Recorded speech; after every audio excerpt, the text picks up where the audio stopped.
Washington, President Donald Trump's Virginia vineyard could be eligible for a federal bailout under the $2.2 trillion coronavirus stimulus he signed into law last month, despite provisions in the bill that Democrats said were intended to prevent him and his family from personally benefiting. Deep in the fine print of the law passed by Congress to try to arrest an economic free fall is language that would make the vineyard eligible for aid extended to growers and producers of specialty crops, among them grapes used to make wine.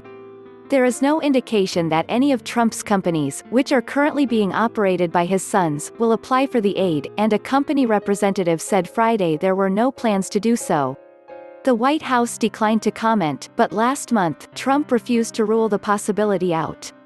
"Let's just see what happens, because we have to save some of these great companies," he said on March 22, when asked specifically during a news conference if his companies would forego such aid. Trump's private business interests have been the subject of scrutiny from the moment he decided that, unlike other presidents, he would not divest his holdings or put them in a trust when he assumed the presidency. Most recently, he proposed holding the G7 summit, which has since been cancelled because of the outbreak, at his Doral resort in Florida, only to abandon the effort after intense criticism. Federal employees, office holders and officials are prohibited by laws and regulations intended to stop them from personally benefiting from their positions. Many of those restrictions, however, don't apply to the president, including provisions aimed at limiting conflicts of interest. But those guardrails only apply to one massive $500 billion tranche of money set aside in the law.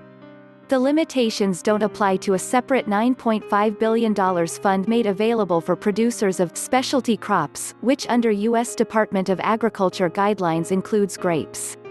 "It certainly looks like there are ways that the Trump winery could benefit," said Jordan Leibowitz, a spokesman for the government watchdog group Citizens for Ethics and Responsibility in Washington. "Grape growers we think definitely could qualify. The hospitality industry has been hit hard by the coronavirus pandemic, including the golf courses, hotels and resorts that are staples of the Trump Organization. The Trump Winery, which is located outside Charlottesville, has limited the hours of its tasting room and restricted its offerings to pickup and delivery of food and wine.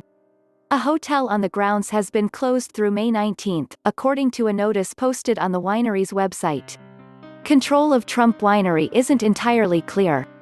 The president has repeatedly said he owns it. And his 2019 financial disclosure shows he collected revenue from the winery, hotel and rent from the vineyard. The disclosure also states that Trump-controlled companies own Trump Vineyard Estates LLC. Yet a statement on the winery's website says that Trump Winery is a registered trade name of a company controlled by Trump's son Eric, which is not owned, managed, or affiliated with Donald J. Trump or any of his affiliates.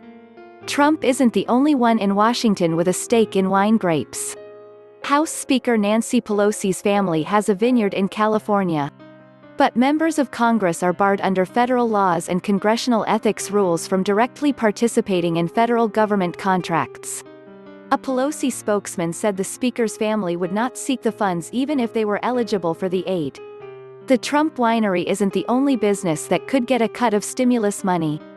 Trump Organization hotels could be eligible for small business loans to keep employees on the payroll.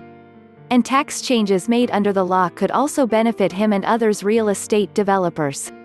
In a letter to the White House sent Thursday, Senator Sheldon Whitehouse, DRI, and Representative Lloyd Doggett, D. Texas, requested records detailing any internal deliberations related to some of the tax provisions. Before Trump was president, he showed a willingness to pursue such types of relief. His two New Jersey golf courses previously received an agriculture tax credit by growing hay and using grass-eating goats to help maintain the grounds, The Wall Street Journal reported in 2016. In 2005, he received a $17 million insurance payment for hurricane damage at his private Mar-a-Lago club, though an Associated Press investigation in 2016 found little evidence of large-scale damage.